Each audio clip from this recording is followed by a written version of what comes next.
otro de los temas, Elvin, que te mencioné al inicio era el anuncio de cambiar la sede de la Embajada Dominicana de Tel Aviv a Jerusalén. Ya lo hizo Trump, eh, violando ciertas cosas, porque ya se había tomado una decisión de que Jerusalén era la capital de, bueno, de todas las religiones monoteístas, o sea, y Tel Aviv, que es la capital de Israel, bueno, ahí sí podían asentar su embajada. No, él lo pasó para Jerusalén, era una provocación a los palestinos y a todo el mundo. Esta idea tremenda del gobierno dominicano.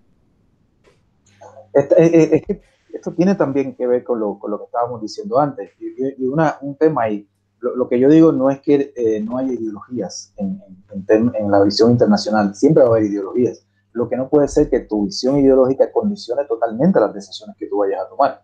Por eso, por ejemplo, como que yo diga que yo me considero progresista y solamente voy a trabajar en un lugar donde sean progresistas. Bueno, en principio voy a tener un problema para conseguir trabajo, porque no hay tantos lugares de ese tipo. Uno se mueve en función de cómo esté el tablero. Entonces, es eso, ¿no?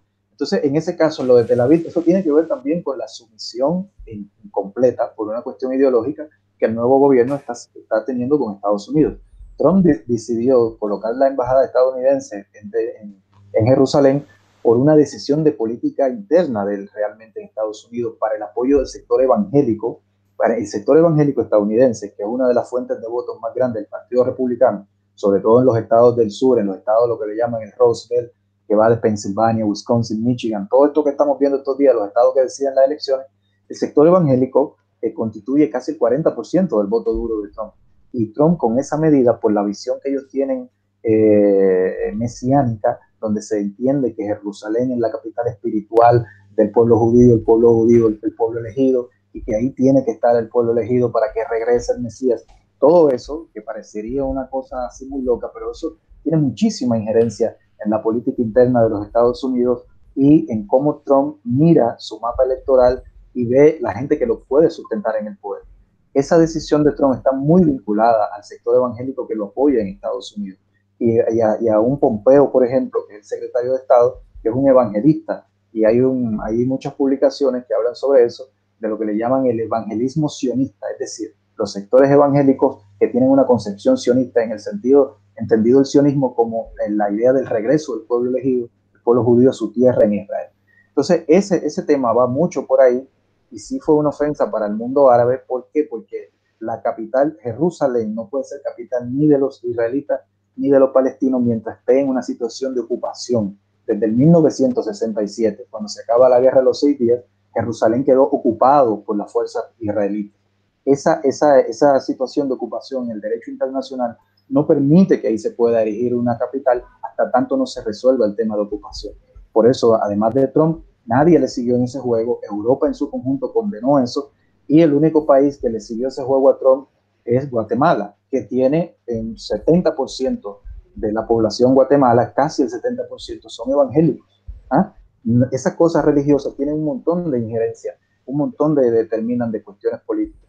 Entonces, me parece que esa decisión del gobierno dominicano, que esperemos no la tome, porque eso pondría en riesgo muchas cosas, sobre todo la imagen internacional del país, tiene que ver con alinearse a una visión del sector que está gobernando en Estados Unidos, que a mí me parece inexplicable, porque es una gente que ya va a salir de ahí. Ya prácticamente Trump, que perdió las elecciones, es un hecho, y se veía ya desde hace unos meses que podía perder las elecciones y que el gobierno de Abinader se esté alineando a ese sector puntual del poder en Estados Unidos, porque hay otros sectores. Me parece, no sé quién está tomando las decisiones allí, además de que las decisiones en política exterior tienen que estar sustentadas en una planificación, en una cosa de mirada de largo plazo, amplia, no bueno, si este es el presidente hoy, me voy con él. Bueno, ese es el presidente hoy, pero en 4 años hay otro. Entonces, me parece que se están cometiendo pasos en falso muy grandes en el terreno internacional por parte de nuestro nuevo gobierno.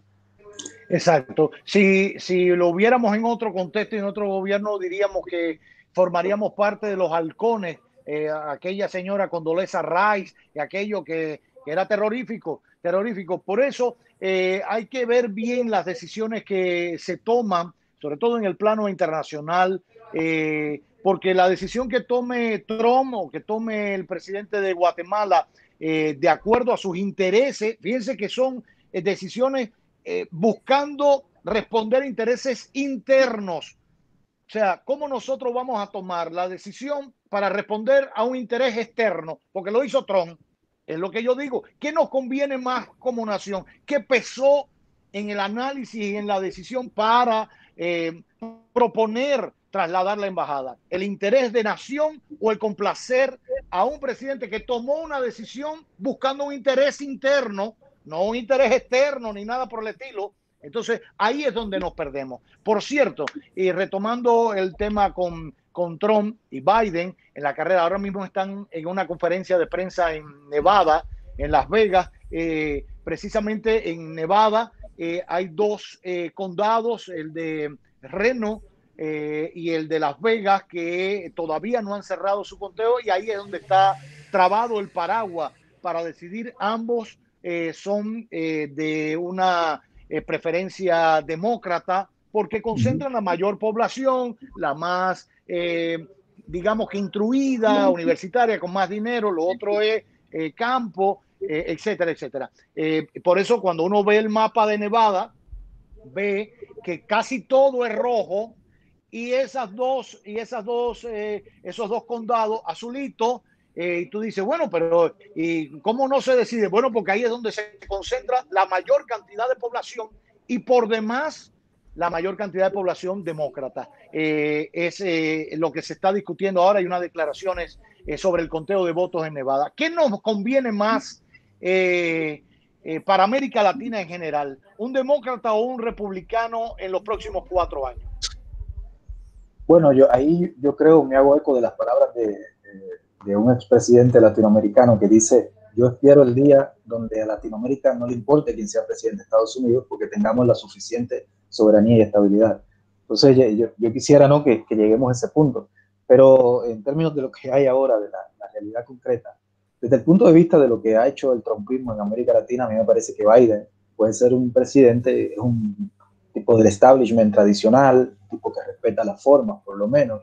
No es un Trump que apoya un golpe de Estado en Bolivia, donde hubo 2 masacres, y dice que eso es el camino a la democracia en Bolivia, y ese tipo de cosas. Los sectores que Trump apoya, como un Bolsonaro, a la derecha más fanática de América Latina, ese tipo de cosas. Yo creo que en el momento actual que está la región, lo delicado que se viene ahora, ¿no?, luego del coronavirus, que va a derivar en una crisis económica durísima, una crisis de la deuda en nuestros países muy fuerte.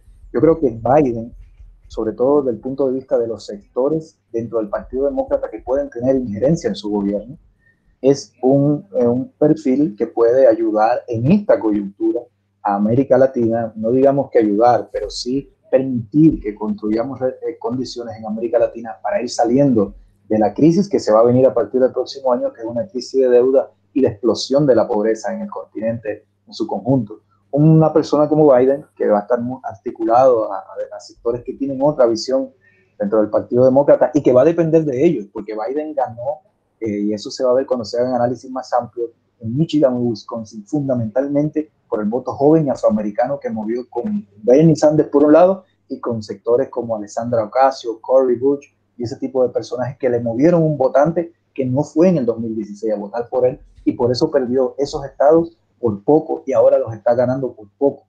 Entonces yo creo que Biden para América Latina, desde el punto de vista de lo que fue Trump, que a mí me parece que levantó uno de los sectores peores que había en nuestra región, que todos esos sectores fanáticos, ultra religiosos, que no creen en ningunos derechos para la gente. Yo creo que en ese sentido Biden es mucho menos malo de lo que fue Trump.